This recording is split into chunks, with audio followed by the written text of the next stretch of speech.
Bismillahirrahmanirrahim. Assalamualaikum warahmatullahi wabarakatuh. Ustaz Husein, Ustaz Abu Bakar, Ikhwan Akhwat. Alhamdulillah wa syukurillah atas karunia Allah, rahmat dan hidayahnya kita dapat bersama-sama di acara Psikologi Keluarga yang mudah-mudahan menambah pengetahuan, wawasan dan kemampuan kita untuk menempatkan diri sebagai bagian dari keluarga atau juga masyarakat pada umumnya. Tidak lupa salam salawat kita lantunkan kepada junjungan kita, penghulu umat yang sangat kita kasihi, Rasulullah Sallallahu Alaihi Wasallam. Semoga kelak kita dipertemukan dengan beliau di saat-saat yang sangat kita rindukan di yaumil akhir. Pada pagi hari ini kita juga bersama-sama dengan adik-adik kita di studio hadir.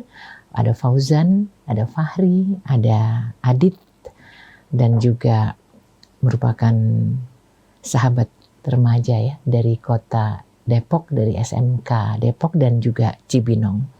Oh ya, Ikhwan Akhwat, hari ini Mas Krisna nggak bisa hadir karena beliau berhalangan harus check up jantung. Mudah-mudahan hasilnya melegakan insya Allah ya.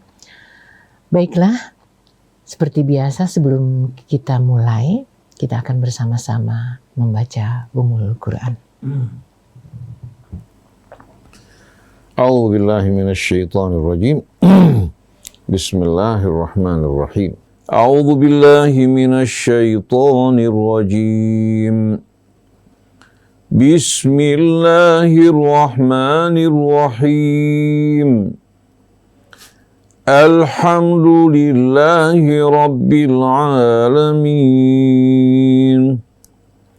Ar-Rahmanir Rahim. Maliki yaumiddin. Iyyaka na'budu wa iyyaka nasta'in. Ihdinas siratal mustaqim. Siratal ladzina an'amta 'alaihim ghairil maghdubi 'alaihim waladdallin.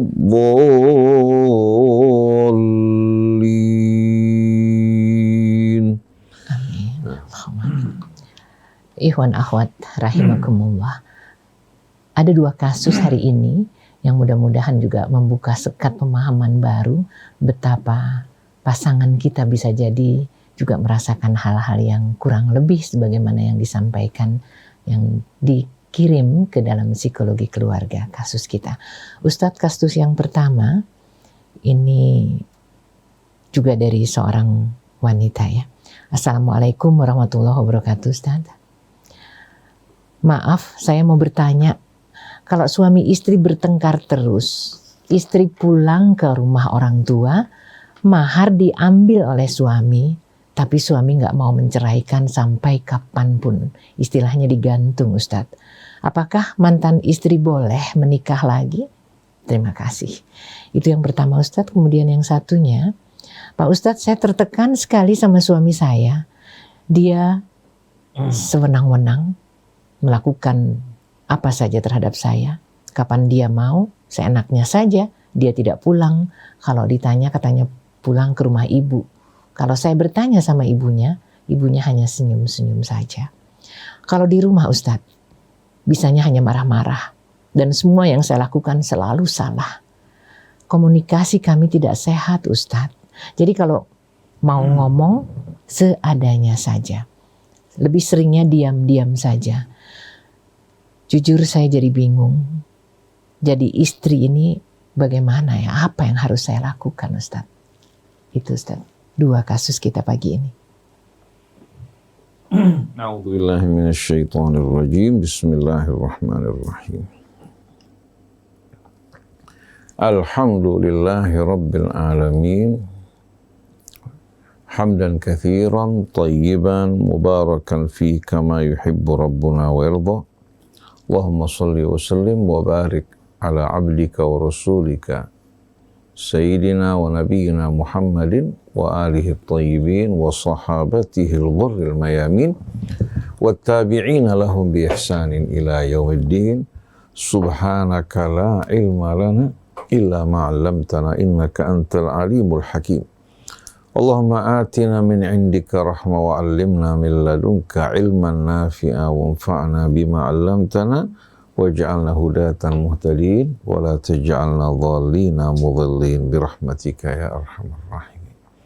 Amma ba'du, ikhwan akhwat pendengar pemirsa Radio TV Silaturahim, Ustaz Abu Bakar Baraja, Ibu Hajjah Nur, ikhwan yang berkumpul bersama kita di studio, seluruh keluarga besar Radio Silaturahim, kaum muslimin dan muslimat, begitu pula seluruh anak bangsa kita. Assalamullahi alaikum warahmatullahi wabarakatuh. Baru saja kita mendengarkan paparan mengenai dua kasus yang dibacakan oleh Ibu Nur kita. Yang pertama, berkaitan dengan suami istri yang selalu bertengkar.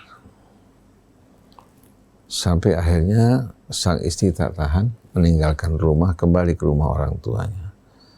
Lalu suami mengambil tindakan dengan mengambil kembali mahar yang pernah diberikan pada istri.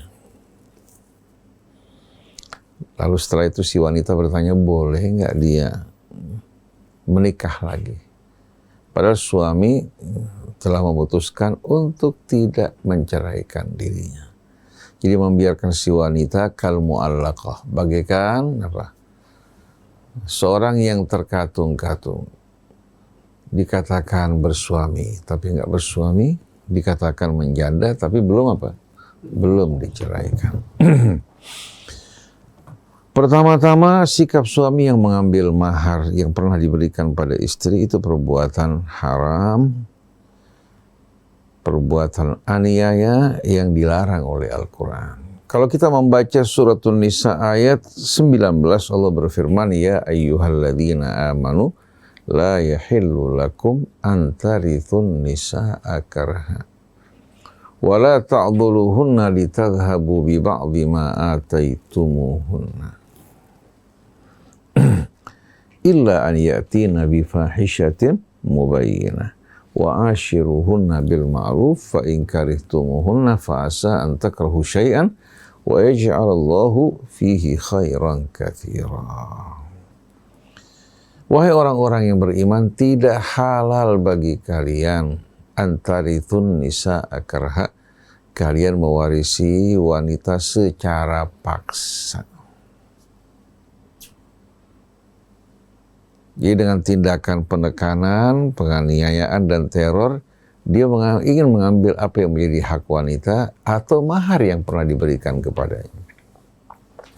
Wala ta'dhuluhunna litadhhabu bi ba'dhi ma ataitumuhun. Dan kalian jangan mengganggu mereka, menyakiti mereka, menganiaya mereka dengan tujuan untuk mengambil alih kembali ya, apa yang pernah kalian berikan kepada mereka. Illa an ya'tina bi fahishatin mubayyinah, kecuali apabila si wanita melakukan perbuatan keji yang terbukti, bukan kata orang, tapi yang terbukti. Wa ashiruhunna bil ma'ruf, dan gauli mereka dengan cara yang ma'ruf, dengan cara yang baik, menggunakan wasilah komunikasi juga yang tidak menyakiti dirinya. Fa in karihtumuhunna, kalau kalian tidak menyukai mereka, fa asan takrahu syai'an wa yaj'alallahu fihi khairan katsira, banyak hal yang kalian tidak sukai, padahal di dalamnya terdapat kebaikan yang amat banyak. Kalau berumah tangga hanya mengikuti perasaan, maka seorang laki-laki tidak akan pernah sama sekali bisa bertahan lama bersama pasangannya. Begitu juga perempuan, kalau mengikuti perasaan dalam kehidupan rumah tangga, maka dengan mudah kawin cerai, dan terjadi perpisahan. Oleh karena itu, hendaknya setiap orang, di samping juga perasaannya tidak diabaikan, akal sehatnya, mempertimbangkan akibat dari tindakan, perbuatan, dan perkataan, dan juga yang paling utama, takut kepada Allah. Oleh karena itu, seorang laki-laki pada masa Sayyidina Umar pernah mengadu kepada Sayyidina Umar mengatakan bahwa saya ingin menceraikan istri saya. Sayyidina Umar bertanya, walima kenapa? Apakah dia berbuat kesalahan? Dia bilang, lam a'ud uhibbuha, saya udah gak suka lagi sama dia. Dijawab oleh beliau, fa'ainar rahmah, di mana rasa rahmat? Kalau kita dekat sama perempuan, kita perlakukan baik karena cinta, pada saat kita marah benci, apa jadinya? Kemana rasa rahmat? Bukankah dia mendampingi kamu, mengurus pakaian kamu, bersihkan rumah kamu, menyapu rumah kamu, juga melahirkan anak-anak kamu. Masa nggak ada rahmat? Kalau rumah tangga hanya bergantung pada cinta, usianya tidak akan lama. Bagaimanapun tampannya, cantiknya seorang wanita, usia rumah tangga tidak akan lama kalau hanya berdasarkan al-hub. Tapi rahmat ini yang membuat pasangan suami istri selalu akan terkenang pada kebaikan pasangannya. Apalagi melihat saudarinya yang lemah, dia tidak ingin memperlakukan pasangannya dengan cara dan perbuatan-perbuatan aniaya. Kalau seorang wanita keluar dari rumah karena kesalahan dan pelanggarannya, maka dengan sendirinya dia menjadi seorang wanita yang nusyuz, membangkang. Memang suami tidak wajib memberikan nafkah bagi wanita yang nusyuz. Ya. Tapi mahar yang pernah diberikan tidak boleh diambil. Tidak boleh diambil. Karena mahar itu ya merupakan pemberian pada saat ijab kabul. Dan juga pada saat dia menggauli istrinya. Kecuali kalau dia ya tanpa sebab, bukan karena perbuatan aniaya suaminya, dia mengajukan permintaan cerai. Mengajukan permintaan cerai, tapi bukan karena kesalahan suaminya. Maka pada saat itu, ya, si laki-laki punya hak untuk mengambil alih maharnya. Si wanita mengembalikan maharnya dengan apa? Dengan mengabulkan permohonan permintaannya untuk diceraikan. Ini terjadi pada masa Nabi kita Muhammad SAW. Seorang wanita datang kepada Nabi mengatakan, ya Rasulullah, ya, inilah akrahu zauji lihuluki. Saya nggak membenci sama sekali suami saya karena akhlaknya. Tapi setiap saya melihat dia berjalan bersama laki-laki yang lain, saya merasa penampilannya paling tidak menarik, paling kecil, paling hitam, dan lain sebagainya. Wah, ini akrahul kufr fil Islam. Saya takut nanti saya terjerumus dalam kekafiran setelah saya masuk ke dalam Islam. Berarti berbuat yang tidak-tidak. Rasulullah bertanya, mau tidak kamu kembalikan kebun yang pernah diberikan kepada kamu sebagai mahar? Dia mengatakan, siap ya Rasulullah. Akhirnya dikembalikan kebunnya, dipisahkan di antara keduanya. Karena kalau laki-laki tidak bersalah, sudah ada kesepakatan di antara mereka menikah, si laki berikan mahar, lalu si perempuan minta cerai, dipisahkan begitu saja tanpa dikembalikan maharnya, si laki-laki di saat akan menikah lagi dari mana dia? Untuk membekali apa? Kehidupan rumah tangga, kecuali kalau si perempuan dikawin paksa. Tapi kalau suka sama suka kemudian menyesal, sedangkan suami tidak pernah KDART, tidak pernah melakukan tindakan-tindakan aniaya, si perempuan menarik diri dari ikatan perkawinan yang dinamakan khulu dalam Islam. Khulu, bukan tolak. Kalau tolak dari pihak laki-laki, maka dia kembalikan apa yang pernah diberikan suaminya kepadanya. Tapi kalau nusyuz, keluar dari rumah, disebabkan karena katakan emosi ya, dan dia melakukan pelanggaran, keluar dari rumah, seharusnya tinggal di rumah, maka suami tidak wajib memberikan nafkah, tapi tidak mengambil mahar yang pernah diberikan. Tapi kalau seandainya keluar dari rumah karena perbuatan suaminya yang suka mukul, suka berbuat aniaya, maka si perempuan mendapatkan hak perlindungan. Artinya tetap si suami wajib memberikan nafkah walaupun dipisahkan rumah. Terpisah dari rumah karena takut sampai si perempuan mengalami perbuatan aniaya. Dan seandainya si suami yang berbuat aniaya ini ya, membuat istrinya meminta cerai, maka mahar tidak akan dibalikan. Kenapa? Karena dia yang melakukan perbuatan aniaya. Nah, ada laki-laki kadang-kadang udah nggak suka sama istrinya, dia mau kawin lagi. Atau sudah punya simpenan, dia merasa dia pernah berikan sesuatu buat istrinya.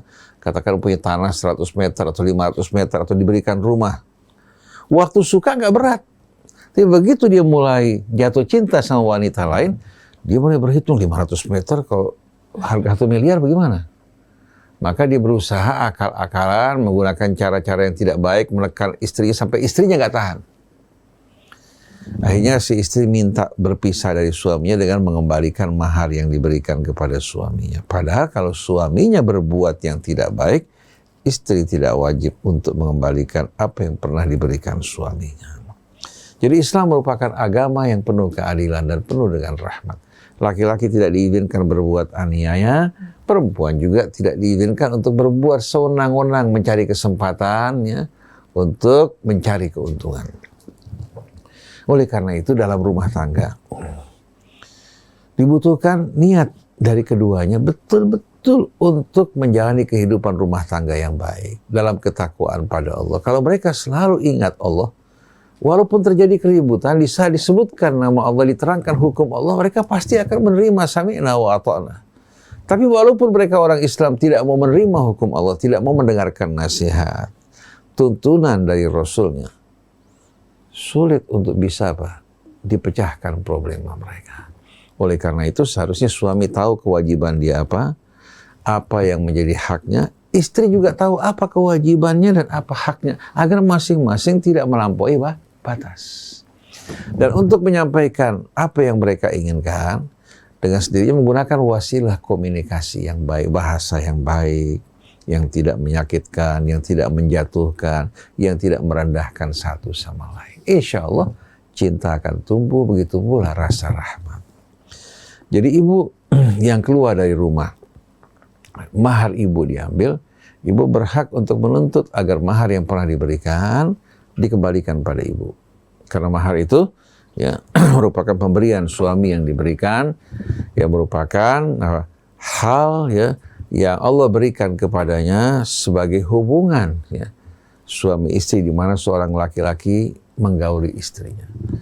Dan dia tidak berhak untuk mengambil alih kembali kecuali kalau istrinya memohon berpisah daripadanya tanpa kesalahan dari dirinya. Pada saat itu dia punya hak. Sebagaimana firman Allah dalam suratul Baqarah, at-talaqu marratan fa imsakum bima'rufin aw tasrihun biihsan. Wala yahillu lakum an ta'khudhu mimma ataitumuhunna illa an yakhafa alla yuqima hududallah. Fa in khiftum alla yuqima hududallah fala junaha alaihima fi maftadat bih. Allah jelaskan di sini bagi seorang laki-laki, mereka memiliki hak ya untuk menceraikan istrinya pada saat katakan dia sudah tidak suka lagi, ya, nggak bisa sama sekali melanjutkan kehidupan rumah tangga, dan diberikan hak ya sebanyak sebanyak 2 kali yang dapat kembali, yang ketiga perceraian tidak dapat kembali kecuali kalau si wanita menikah dengan pria lain. Maka pada kali yang kedua, fa imsakun bima'rufin aw tasrihun biihsan. Dia menahan istri dengan cara baik-baik, digauli dengan cara yang mulia. Kalau memang tidak mampu untuk melanjutkan kehidupan dengan baik, maka lepaskan juga dengan cara baik-baik tanpa melakukan perbuatan aniaya. Dan haram bagi kalian kaum pria untuk mengambil apa yang pernah kalian berikan kepada mereka, kecuali kalau mereka takut untuk tidak dapat menegakkan hukum Allah. Di mana si wanita tidak bisa menjalankan tugasnya sebagai istri, tidak melayani suaminya dengan baik ya, atau muncul rasa tidak suka. Fa in khiftum alla yuqima hududallah, kalau kalian takut kedua-duanya tidak mampu untuk hidup baik menjalankan hukum Allah, maka tidak ada halangan bagi si wanita untuk melepaskan diri dari ikatan perkawinan dengan tebusan yang diberikan kepada suami, diantaranya mengembalikan mahar yang pernah diberikan. Ini jalan keluar yang diberikan wanita. Ya, kalau pria mempunyai hak cerai, wanita mempunyai hak khulu. Ini bicara mengenai hukum syar'i. Nah, berkaitan dengan ibu kalau tidak pernah mengajukan gugatan cerai dan suami tidak pernah menjatuhkan cerai, maka ibu statusnya masih suami istri. Kalau ibu sudah merasa tidak tahan pada suami karena perbuatan suami yang tidak baik, yang tidak bertanggung jawab, ibu ajukan gugatan ke pengadilan agama. Suami akan dipanggil. Kemudian akan ditanya sebabnya diberikan nasihat. Ibu juga berhak mengadukan kepada apa? Pengadilan agama bahwa mahar yang pernah diberikan suami diambil kembali. Nanti mereka putuskan apakah ini karena kesalahan ibu, apakah karena kesalahan suami. Kalau memang suami tidak mau menceraikan, ibu tetap bersikukuh ingin berpisah pada suami karena dianggap bersama suami akan membahayakan ibu dengan perbuatan-perbuatan aniaya, maka nanti pengadilan yang akan memutuskan bahwasanya kalian dipisahkan satu sama lain. Atau suami menceraikan istri. Ini merupakan jalan keluar yang Allah berikan kepada wanita pada saat dia teraniaya. Ya. Tapi kalau dia tidak teraniaya, lalu dia memutuskan untuk berpisah dari suaminya, maka dia wajib untuk membayar ganti rugi. Karena suami waktu menikah juga mengeluarkan biaya. Jadi untuk menjaga hak masing-masing dalam hal ini. Jadi kalau ibu ingin menikah kembali, ya jalan satu-satunya ibu mengajukan gugatan, nanti hakim yang akan memutuskan ya untuk memisahkan di antara kalian berdua. Tapi kalau belum ada gugatan dari ibu, suami juga tidak menceraikan, maka ibu statusnya masih suami istri. Nah, kita harapkan mudah-mudahan ibu dan bapak daripada harus memulai kehidupan baru dengan orang yang baru, akan memulai lagi hanya pengalaman yang baru, yang tidak jelas, sebaiknya memperbaiki yang ada.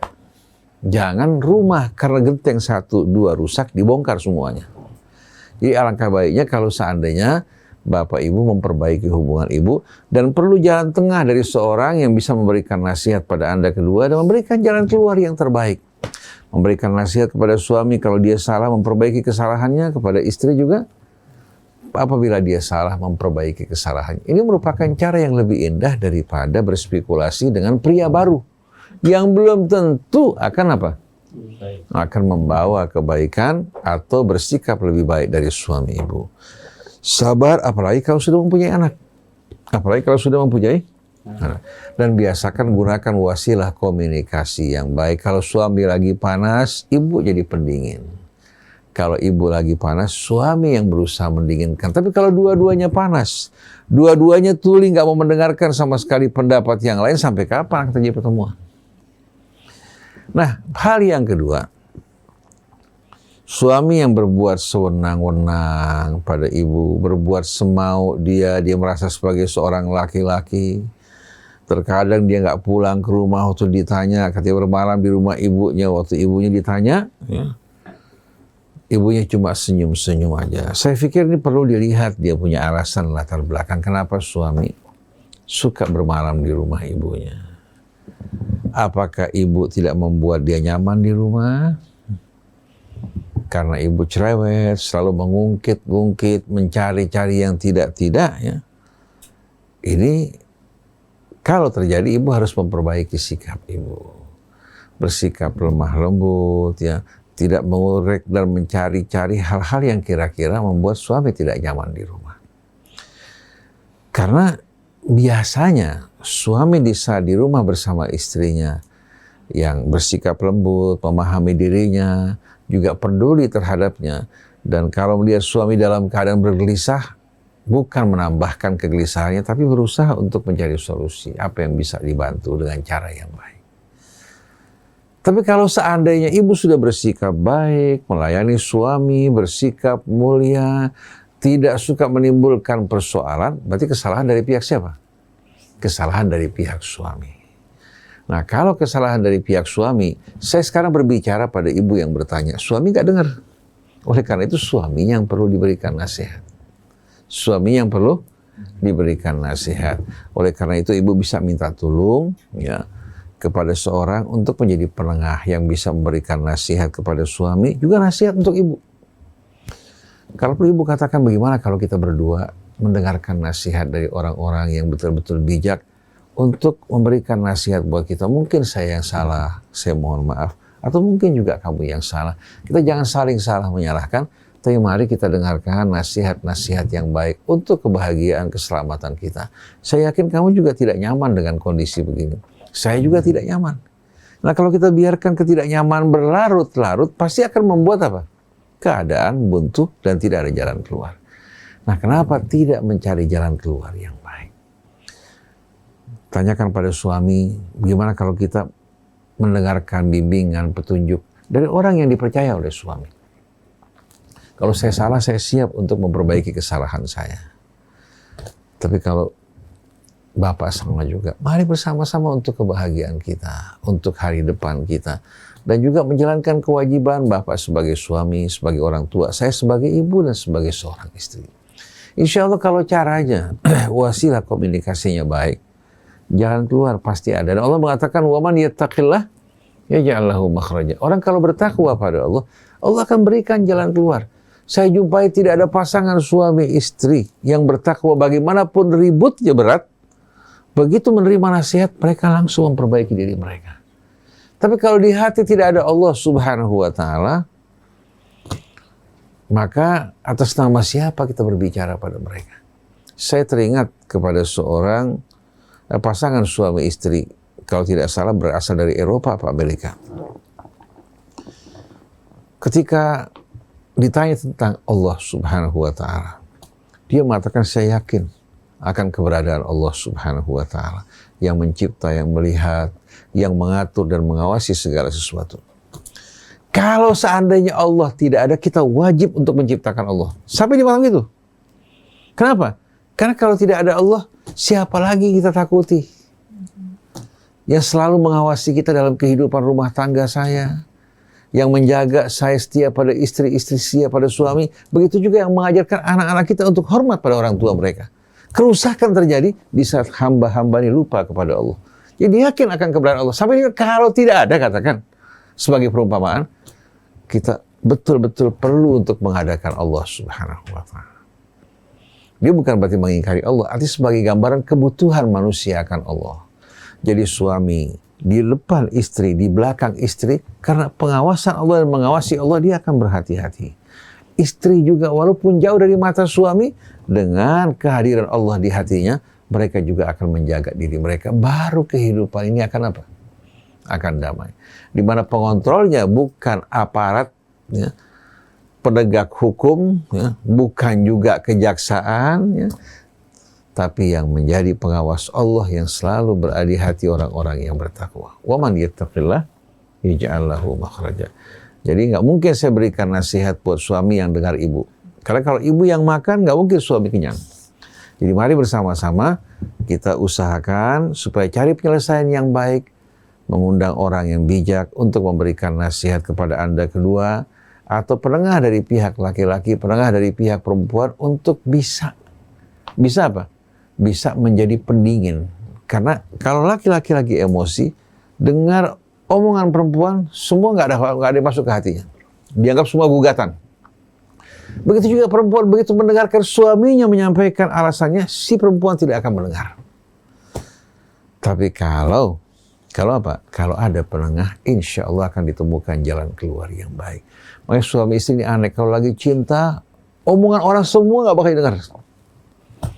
Walaupun omongan orang tuanya. Tapi kalau lagi marah, subhanallah, dia mengatakan, semua yang kamu ucapkan bohong. Kamu ingin menang sendiri. Kamu ini, begitu masing-masing. Betul tidak? Tapi kalau lagi cinta, hubbuka syai' yu'mika wa yusim. Cinta kamu pada sesuatu membuat kamu jadi buta dan tuli. Nah, mudah-mudahan kita tidak dibutakan oleh kemarahan, kebencian, hingga lupa pada kebenaran yang kelak kita akan bertanggungjawabkan di hadapan Allah. Wallahu a'lam. Masya Allah. Jadi ikhwan akhwat, hal yang tidak bisa tidak untuk selalu kita genggam adalah bahwa pasangan kita, belahan jiwa kita bukanlah makhluk sempurna. Banyak hal yang mesti kita lihat, introspeksi diri atau apapun. Tapi di atas segalanya, kesabaran pasti utama. Apakah gerangan saran dari psikolog kita Ustadz Abu Bakar? Mari kita simak. Bismillahirrahmanirrahim. Assalamualaikum warahmatullahi wabarakatuh. Waalaikumsalam warahmatullahi wabarakatuh. Alhamdulillah, Allah memberikan kehidupan kita dengan berpasang-pasangan. Tanpa ada pasang-pasangan, hidup kita tidak akan pernah seimbang. Keseimbangan hidup itulah yang membuat kehidupan ini akan menjadi ketenangan hidup kita. kita bisa perhatikan berbagai macam kehidupan yang tidak seimbang, dia akan mengalami berbagai macam persoalan yang dihadapinya. Kita mengetahui bagaimana setiap manusia menginginkan sesuatu agar supaya hidupnya bisa berjalan sesuai dengan keinginannya, sesuai dengan kemauannya, sesuai dengan apa yang menjadi kebutuhannya. Oleh karena itu, kebutuhan, keinginan setiap manusia itu akan terjadi ketika keseimbangan itu terjadi. Lawan jenis kita sama-sama mencari kebutuhan yang sama. Ketika kebutuhan kita berjalan sendiri, kebutuhan istri kita berjalan sendiri, maka kita nggak akan pernah bertemu. Kalau kita berjalan bersama dengan sahabat, dengan siapapun, masing-masing jalan sendiri, ngobrol sendiri-sendiri, apa yang terjadi? Oleh karena itu, bagaimana kita saling memberikan, saling menerima, disitulah poin pertamanya. Kita akan mendapatkan ketenangan, rahmat yang tadi sudah Ustaz Husin terangkan. Seperti di mana rahmatmu ketika kamu kesal marah sama istrimu, ketika istrimu marah dengan suamimu, di mana rahmat? Ketika kita marah, rahmat kita tutup dengan kemarahan, dengan emosi. Karena apa? Karena kebutuhan kita tidak sesuai. Kita mendapatkan sesuatu keinginan kita yang tidak kita inginkan, sehingga rahmat itu tertutup. Apa yang membuat rahmat tertutup? Di tengah-tengah sakinah mawadah warahmah, ada mawadah di situ. Di rumah tangga paling utama adalah mawadah. Ketika mawadah itu bersama, maka muncul ketenangan, maka muncul rahmat. Yang ditanyakan oleh Umar tadi, di mana rahmatmu?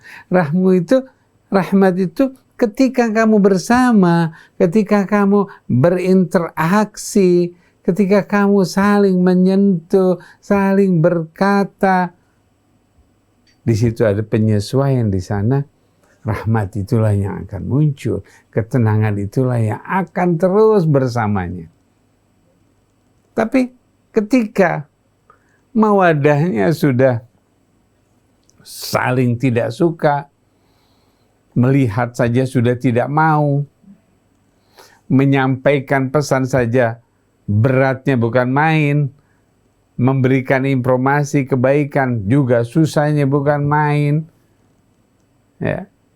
Di saat itulah mawadahnya berbalik.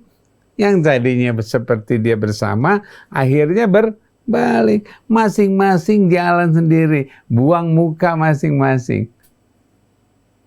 Apa yang terjadi ketika mawadah itu? Karena ketika kita inginkan sesuatu, kita tidak pernah memperhatikan apa yang kita inginkan kepada orang yang bicara, yang diajak bicara.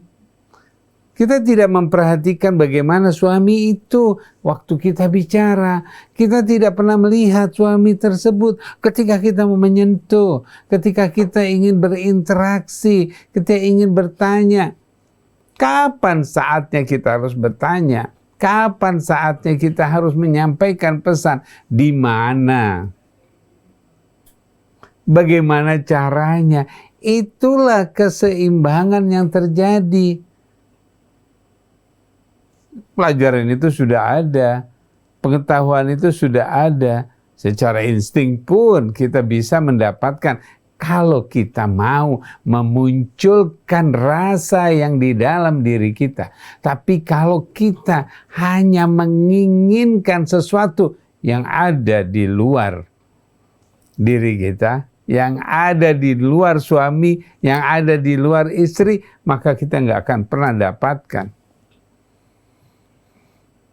Nah, coba kita memperhatikan ketika kita ingin berbicara, Sampaikan sesuatu yang menyenangkan dalam diri kita. Kalau rasa senang kita sampai kepada suami, maka dengan otomatis suami itu akan menerima. Bagaimana kalau suami kita nggak bisa, nggak ada feedbacknya, nggak ada timbal baliknya?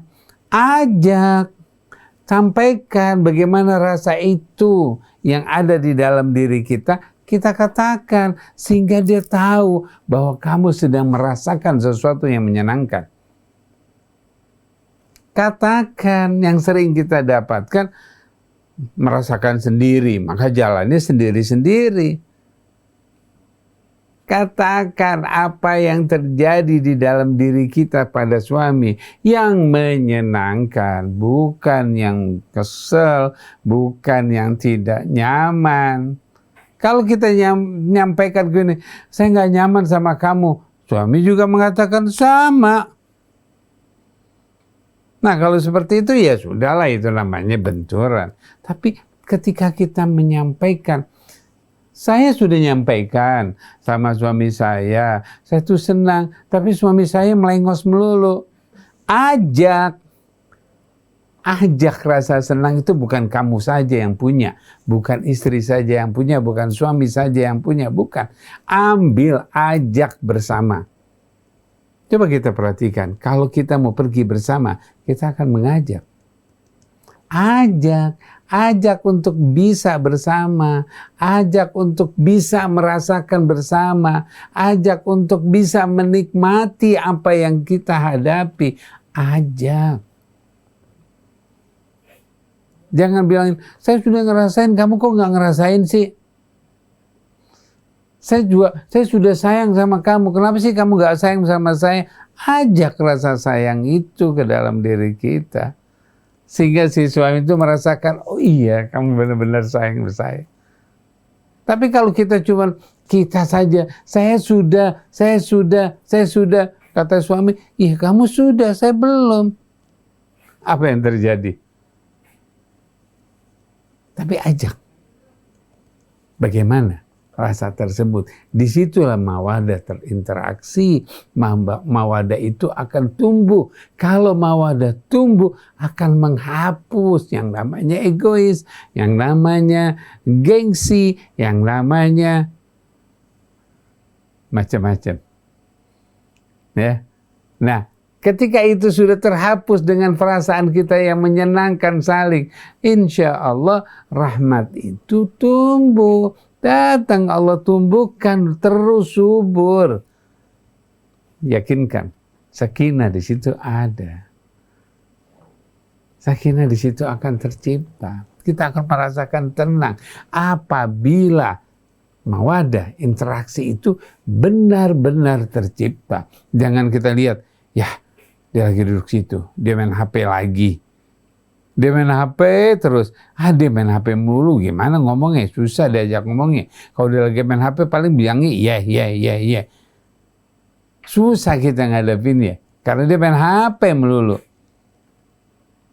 Jangan kita lihat HP, yang kita lihat, saya ingin mengajak suami saya bicara. Saya ingin mengajak suami saya bicara. Itu yang dipikirin kita, bukan saya mau ngomong nih, bilang saya mau ngomong, kamu jangan main HP melulu. Kalau kesalahan suami sudah disampaikan, dia sudah menutup dirinya.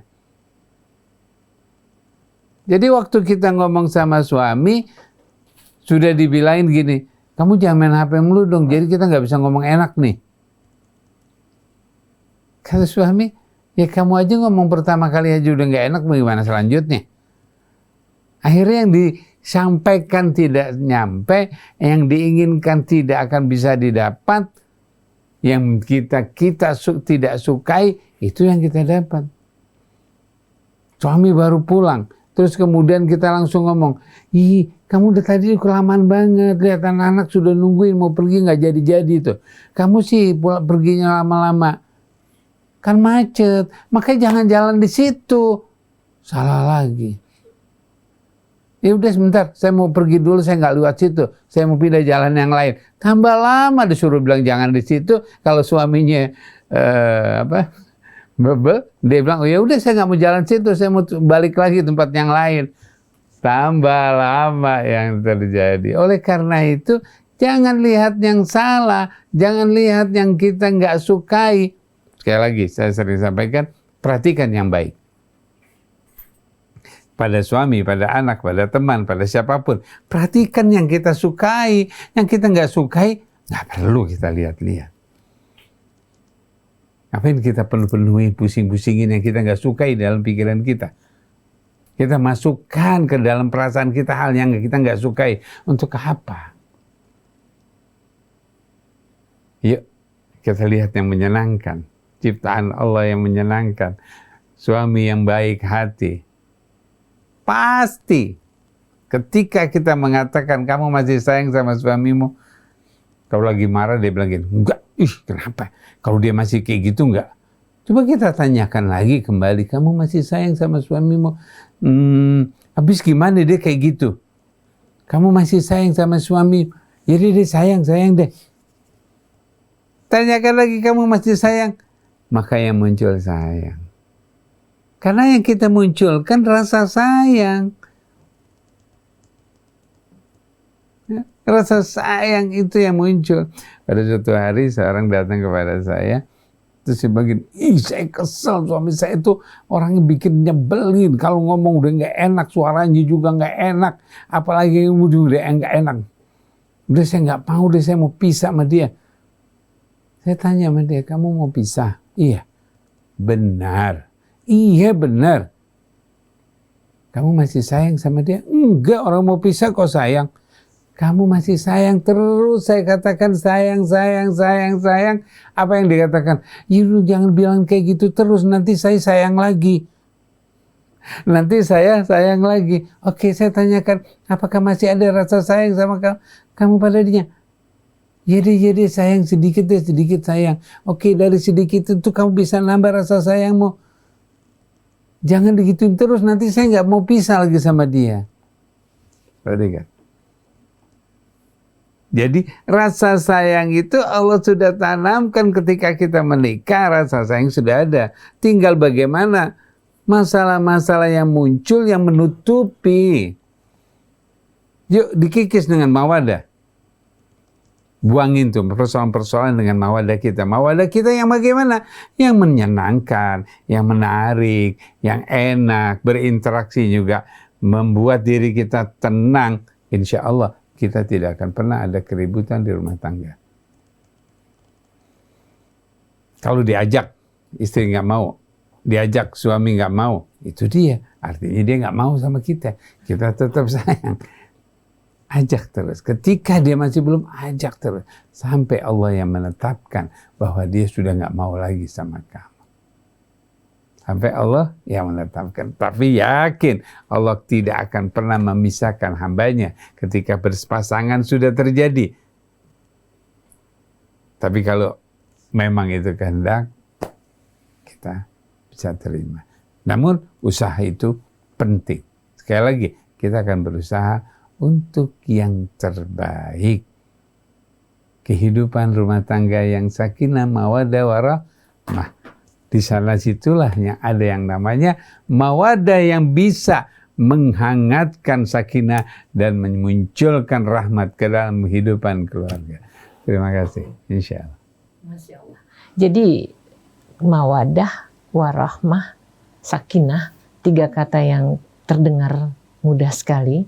Kita sering dengar, kita sering ucapkan.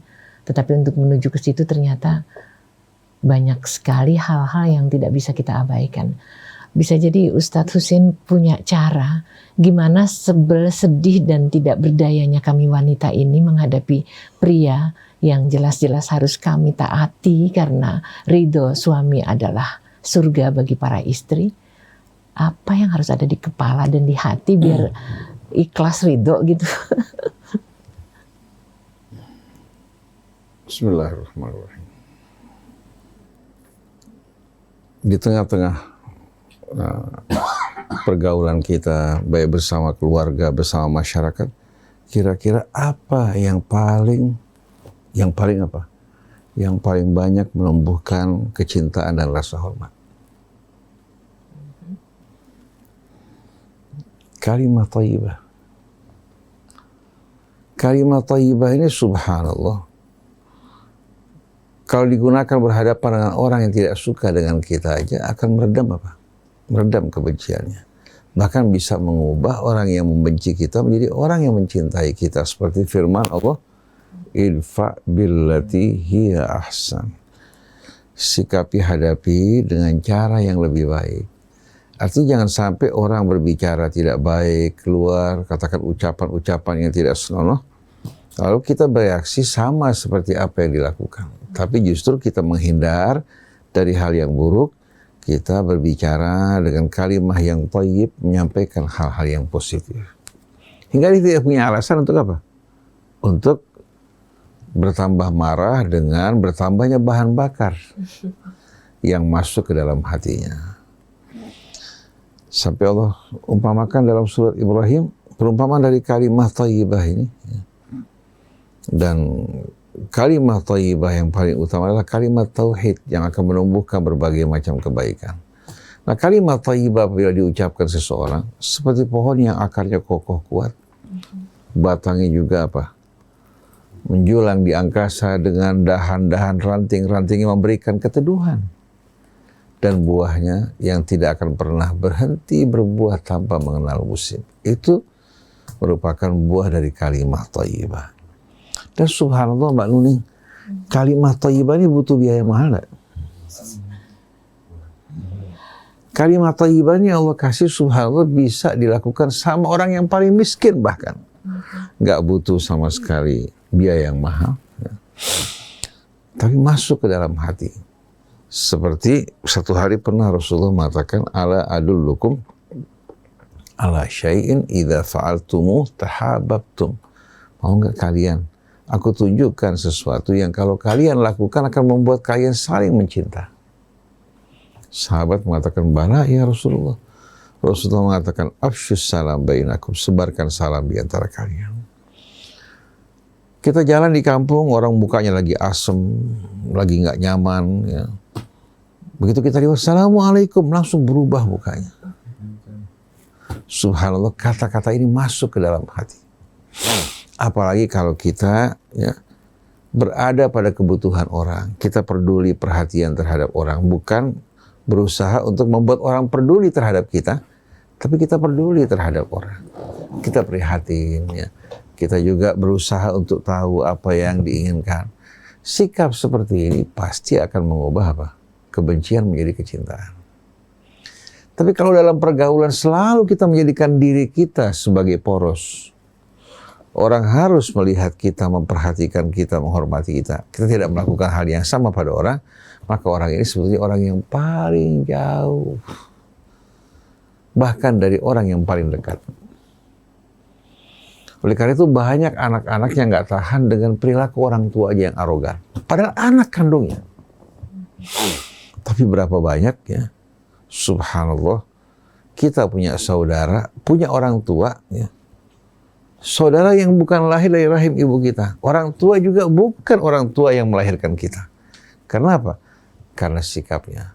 Oleh karena itu, makarimul akhlak, akhlak yang mulia, dan berbicara yang baik merupakan akhlak yang mulia, merupakan amal yang akan mendekatkan seseorang dari Rasulullah di hari kemudian nanti. Ala ukhbirukum bi ahabbikum ilayya wa aqrabikum manzilan minni yaumal qiyamah. Mau enggak saya beritahukan siapa orang yang paling aku cintai dan paling dekat kedudukannya dengan aku di hari kiamat nanti. Kalau orang disuruh menjawab dengan khayalan bayangan dia, ya, mungkin dia akan sebutkan amalan-amalan yang besar. Tapi Rasulullah katakan, ahasinukum akhlaq, yang paling baik akhlaknya. Al-muwatta'una aknafa, yang suka merendahkan sayapnya, maksudnya yang bertawadhu. Alladzina ya'lafun wa yu'lafun, yang bisa membuat orang dekat dengan dirinya dengan akhlak yang baik, dan juga apa? Membuat dia juga mudah untuk mendekat dengan orang lain. Maka tidak ada satu amal yang cepat menghasilkan buahnya, yang membuat kecintaan tumbuh melebihi kalimah thayyibah. Jadi kalau seorang perempuan, walaupun tidak terlalu cantik, tapi kalimah thayyibah, tidak bersikap egois ya, tapi selalu berusaha untuk peduli pada orang yang di sisinya, baik itu suaminya, anak-anaknya. Saya yakin pasti akan membuat wanita yang dicintai. Bahkan kalau dia pergi dirindukan, pada saat dia datang memberikan kesejukan dan kedamaian.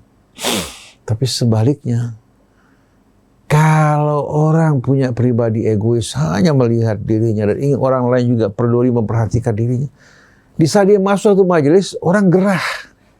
Yang sehat bisa batuk-batuk. Bisa batuk, yang nggak sesak napasnya bisa sesak menghadapi orang seperti ini. Jadi sebetulnya persoalan yang banyak dihadapi dalam kehidupan rumah tangga adalah wasilah komunikasi yang tidak baik. Sampai Nabi mengatakan, yang paling banyak memasukkan orang ke dalam api neraka adalah lidahnya. Wa hal yakubbun nasa fi nari jahannama ala wujuhim illa hasaidu alsinatihim. Sampai Allah bilang sama Rasulnya agar menyampaikan pada orang yang beriman, wa qul li ibadi yaqulul lati hiya ahsan inna syaitana yanzahu bainahum inna syaitana kana lil insani aduwwan mubina. Sampaikan salam buat hamba-hambaku agar mereka memilih kata-kata yang terbaik, bukan hanya benar. Karena kebenaran terkadang kalau disampaikan dengan kata-kata yang tidak baik, walaupun benar, membuat keindahannya hilang. Tapi sudah benar, disampaikan dengan kata-kata yang terbaik. Ketahuilah sesungguhnya syaitan berusaha menghasut di antara kalian, menaburkan kebencian. Sungguh syaitan musuh yang nyata bagi kalian. Artinya, syaitan banyak berhasil mengobarkan peperangan, menaburkan kebencian, permusuhan, gara-gara lidah. Karena sesuatu kalau disimpan di hati belum dikeluarkan, tidak menimbulkan efek. Tapi begitu dikeluarkan, seperti panah begitu ditembak, susah untuk ditarik kembali. Betul nggak? Jadi mari bersama-sama suami istri, ayah dan anak, teman dengan teman, usahakan walaupun dalam humor, jangan gunakan kata-kata yang menyakitkan, menjatuhkan orang lain. Sering karena kita sudah terlalu dekat suami istri, akhirnya apa? Esolatornya, pemisahnya hilang. Akhirnya koslet. Gara-gara pembicaraan, suami emosi, bahkan menceraikan istrinya. Padahal sudah hidup sekian lama. Ini kejadian belum lama ini, seorang bertanya, Ustaz, bagaimana Ustaz kalau saya lagi emosi, kelupaan, akhirnya saya jatuhkan cerai pada istri. Padahal si istri nggak berbuat macam-macam, cuma gara-gara kata-kata. Gara-gara kata. Oleh karena itu ada jurusan komunikasi, merupakan jurusan yang mengajarkan kita bagaimana menyampaikan pesan dengan cara yang terbaik. Dan wasilah komunikasi bisa digunakan untuk bisnis, untuk pendidikan, begitu juga untuk apa? Negosiasi bersama orang di sekeliling kita. Karena kepandaian orang berkomunikasi membuat dia sukses dalam apa? Dalam berbagai macam negosiasi. Jadi kata-kata ini subhanallah bisa menimbulkan orang tersihir, tapi juga bisa mengobarkan peperangan, kebencian, dan permusuhan. Nah ini yang mesti kita pelajari, bagaimana menggunakan wasilah yang terbaik. Oleh karena itu saya paling tidak suka menyaksikan, mendengarkan humor-humor, baik di YouTube, di mana-mana tempat, yang menggunakan bahasa-bahasa yang kurang baik. Sampai saya bilang sama istri, walaupun kamu asyik mungkin dengar humornya, tapi nanti kata-katanya yang tidak baik, tanpa kamu sadari tersimpan di memori kamu. Oleh karena itu jangan simpan sesuatu kecuali apa? Yang baik. Masukkan dalam lemari yang baik-baik. Jangan kotoran, sepatu, sendal masuk lemari. Simpan di lemari kamu, lemari memori kamu, hal-hal yang baik dan indah. Hingga waktu kita refleks atau dalam keadaan marah, tidak akan keluar kecuali yang baik. Indah nggak? Indah luar biasa. Mudah-mudahan insya Allah, Allah jaga rumah tangga kita, tutur kata kita pada saat kita berbicara, baik dengan orang yang dekat maupun orang yang baru kita kenal, dengan muslim maupun dengan orang di luar Islam, agar kita betul-betul menjadi apa? Menjadi lisan yang selalu mengajak kepada kebaikan, menjadi penutup keburukan, dan Allah Subhanahu wa taala kumpulkan kita bersama Nabi kita Muhammad sallallahu alaihi wasallam. Subhanakallahumma wa bihamdik, asyhadu an la ilaha illa anta astaghfiruka wa atubu ilaik. Kira-kira masih ada waktu kah? Ternyata memang selalu saja kita dibatasi. Jadi mudah-mudahan Kalau luka karena sayatan, karena pisau atau karena silet bisa disembuhkan. Tapi luka karena ucapan seperti yang Ustadz Hussein bilang, nggak tahu mau cari obat kemana karena akan berada di sana sepanjang waktu.